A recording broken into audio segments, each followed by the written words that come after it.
Sawadee krap. Welcome to Phuket Extra, brought to you by PSD Windows and Doors. It's Monday, May 13th, and I'm your host, JP Mestanza, with the news you need to know.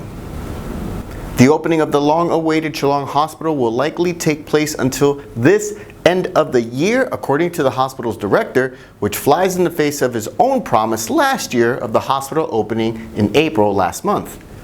Dr. Chuchart Nijwatana, the director of Chalong Hospital, he previously made repeated announcements last year that the initial opening would be a, quote, full-service hospital.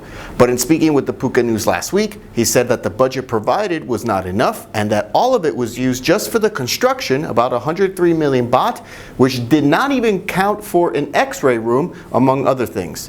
The doctor this week described the blue building that has been sitting empty since May of last year as the outpatient building only, a description he has never volunteered before, and now more permission requests are being made from the head of the Ministry of Public Health to modify the building to include an emergency department, an inpatient department, dental, pharmaceutical, physical therapy, and laboratory facilities.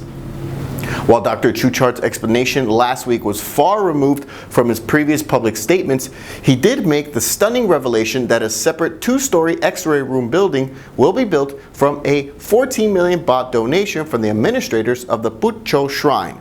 Meanwhile, the total cost of the hospital is now 275 million baht, which is delaying its opening even further until at least December 2019. But don't hold your breath.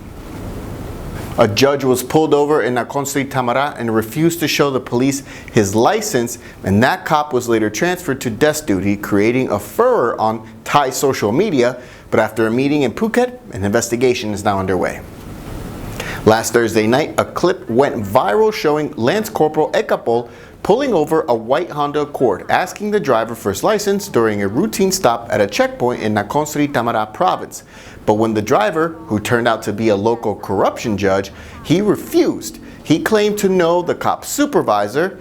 The judge was released when another cop came over, and the next day, Lance Corporal Ekapol was transferred to desk duty with his local police chief, Colonel Chok D, saying he needed to work closely with him to study laws more thoroughly.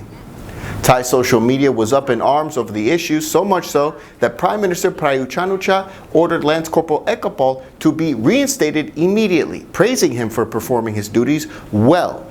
Over the weekend, a meeting was held at Provincial Police Region 8 headquarters in Mai Khao, northern Phuket, in which it was decided that an investigation involving all of the police in that sub-district would take place.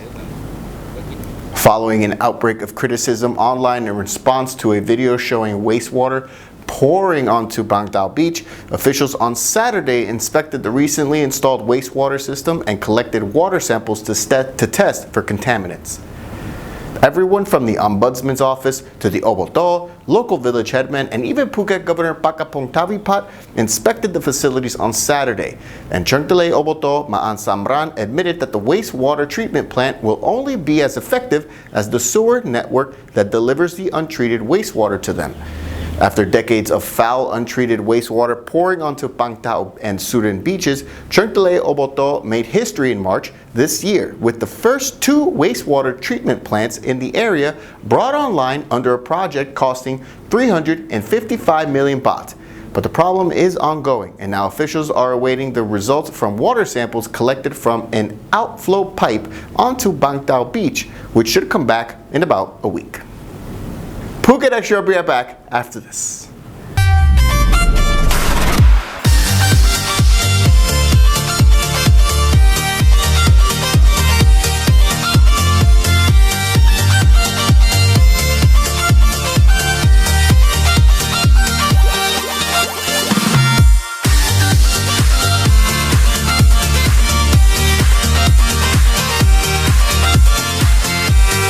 Visit us in Patong or inkedinasia.com. Welcome back to Phuket Extra. Chungtale Oboto Chief Ma'an Samran is urging tourists and other beachgoers to beware of swaths of jellyfish that washed up on Bang Tao beach over the weekend. The warning to beware the jellyfish extends all the way along Layan and Lepang beaches as well, and it comes after photos were posted by local residents over the weekend, showing hundreds of the plain clear jellyfish washed up along 7 kilometers of Bang Tao beach. The jellyfish should be off the beach by tomorrow at the latest, according to officials. But in the meantime, people are being urged to stay out of the water in Bang Tao, Layan, and Layan beaches. It's durian season, and that means that many nationwide are gobbling up durians left and right. And in Chiang Mai, where they have an especially healthy appetite for the king of fruits, they have plans for what to do with all those durian peels. Reports say that vendors in the northern city are selling about 8 tons of durian a day, but that creates so much garbage, so Chiang Mai Mayor Tatsanai Pura Napakon says that the growing mountain of discarded peels will be collected and turned into organic compost. The compost won't just include durians, but also stray pineapples and coconuts, with plans to distribute it all between government agencies in Chiang Mai and local residents. And that's it for Phuket Extra, brought to you by PSD Windows and Doors. For safe, secure, and soundproof windows, visit pvcphuket.com. If you're watching us on YouTube, click that subscribe button to check out all of our future videos. If you're watching us on Facebook, give us a like on the Phuket News page. From all of us here at the Phuket News Center, thank you for watching, and until tomorrow, stay classy, Phuket. Entries are almost sold out. Don't miss the chance to experience the leading destination marathon in Southeast Asia.